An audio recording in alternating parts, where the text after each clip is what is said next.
நல்லா இருக்குது ப்ரோ. ரொம்ப ஸ்லோ தான். குட் நைட் அளவுக்கு இல்லை ப்ரோ. மணிகண்டன் ஆக்டிங் சூப்பராக இருக்குது. புதுசாக ட்ரை பண்ணியிருக்காங்க. நல்லா இருக்குது ப்ரோ. பார்க்கலாம், ஒன் டைம் பார்க்கலாம். ஃபர்ஸ்ட் ஹாப் வந்து கொஞ்சம் தெரியல, அந்த அளவுக்கு போர் அடிக்கல. செகண்ட் ஹாப்பில் வந்து கொஞ்சம் இழுக்கிறாங்க அப்படின்றது வந்து நல்லா எப்படா முடியும் அப்படின்னு தோணுச்சு. செகண்ட் ஹாப்பில் தோணுச்சு. ஃபர்ஸ்ட் ஹாப்பில் வந்து கொஞ்சம் தெரியல, கொஞ்சம் ஓரளவுக்கு என்னடா நடக்க போகுதுன்னு அப்படி போச்சு. செகண்ட் ஹாப் ஒரு ஸ்டேஜுக்கு மேலே அப்படியே திரும்ப கண்டினியூ ஆகிட்டே இருந்ததால் சீக்கிரம் முடிஞ்சால் நல்லாயிருக்கும் அப்படின்னு தோணுச்சு. ஆமாம், ஹீரோக்கு ஈக்குவலாக ஹீரோயின்னு வச்சுருந்தாங்க.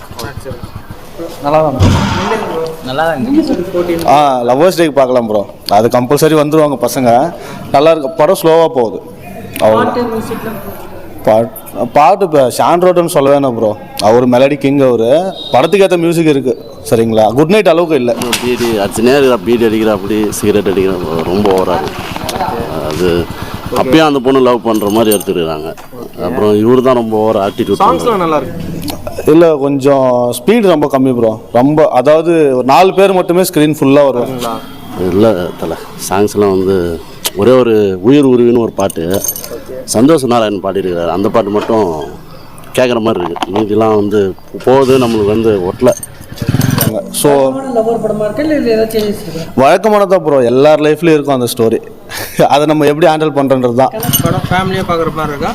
ஃபேமிலியாக தான். இதெல்லாம் இல்லாமல் ஃபேமிலி பார்க்க முடியாது. லவர்ஸ்க்காகவே கொடுத்த மாதிரி இருக்கா? என்ன விஷயம்? கனெக்ட் ஆகிக்கலாம் ப்ரோ. கனெக்ட் ஆகிக்கலாம். எல்லா பசங்களுமே அப்படி தான் ப்ரோ. கனெக்ட் ஆகிக்கலாம். ஸோ கனெக்ட் ஆகும். ஸோ ஸ்லோவாக போகுது, அவ்வளோதான். குட் நைட்டு கொஞ்சம் குட் நைட் சூப்பராக இருக்கும். ஓகேவா? சேம் டீம் தான். ஷான்ரோண்டர்லேருந்து மியூசிக் எல்லாமே சேம் டீம் இல்லைங்களா? ஸோ ஃப்ரெண்ட்ஸுங்களே அவங்களே பண்ணுறாங்க இல்லையா? அதனால காமெடிஸ்லாம் இல்லை ப்ரோ. லவ்வர்ஸுக்கு கனெக்ட் ஆகும் ப்ரோ. எங்கள் யங்ஸ்டர்ஸ் எல்லாருக்குமே கனெக்ட் ஆகும். நல்லா இருக்கும் ப்ரோ.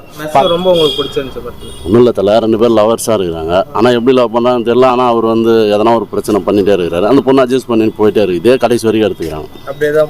ஆமாம், கடைசியாக தான் நிறைய படத்தில் இன்டர்வலில் வந்து ஒன்று சேர்ப்பாங்க, இது பிரிச்சுருவாங்க. அதுக்கப்புறம் இன்டர்வலுக்கு அப்புறம் கடைசியாக கிளைமேக்ஸில் ஒன்று சேர்ப்பாங்க.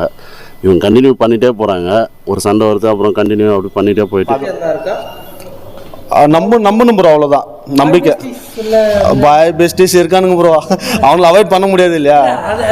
நம்மளால நம்பிக்கணும் ப்ரோ. அவ்வளோதான். சொல்லியிருக்காங்க. இந்த படத்தில் என்ன விஷயம் புதுசாக சொல்லியிருக்காங்க? நம்பிக்கை தான் ப்ரோ. அவ்வளோதான் ப்ரோ. அதாவது நம்மளால நம்பினா போதும். ஸோ வருவானுங்க போவானுங்க, அவ்வளோதான். அவங்களும் நம்ம பெருசாக எடுத்துக்க தேவையில்லை. என்ன சொல்லியிருக்காங்களா? ஒரு கருத்து இல்லை ப்ரோ. இவங்க அதான் அதுக்கப்புறம் பிரிஞ்சிடுறாங்கல்ல. இப்போ பிரிஞ்சிட்டும் போது அவர் ஒரு காபி ஷாப் வைக்கிறாரு. அவங்க வேலையை பார்க்குறாங்க. அது மாதிரி தான் இருக்குது. அவ்வளோதான். பொசசிவ் தான் ப்ரோ. அதுதான் சொல்கிறேன் டேரக்டாக. அதில் ஒரு மரத்தை காமிச்சிருப்பாங்க. இது நம்மளை நம்பினா போதும். இது எப்படின்னாக்கா அந்த பொண்ணு வந்துட்டு நினைக்கணும்னு வச்சுக்கோங்களேன். நம்மளால் இப்படி இருந்தால் போதுன்றவன் நம்மளால் அப்படி ஆயிடுவார். ஸோ அவங்க எதிர்பார்ப்பாங்க, நம்மளால் கெத்து காமிச்சிட்டு போயிடுவார் லாஸ்ட்டில். நல்லா இருக்கு ப்ரோ, பார்க்கலாம். February 14 கெத்தாக இருக்கும். பசங்களுக்கு கனெக்ட் ஆகும். ஓகே.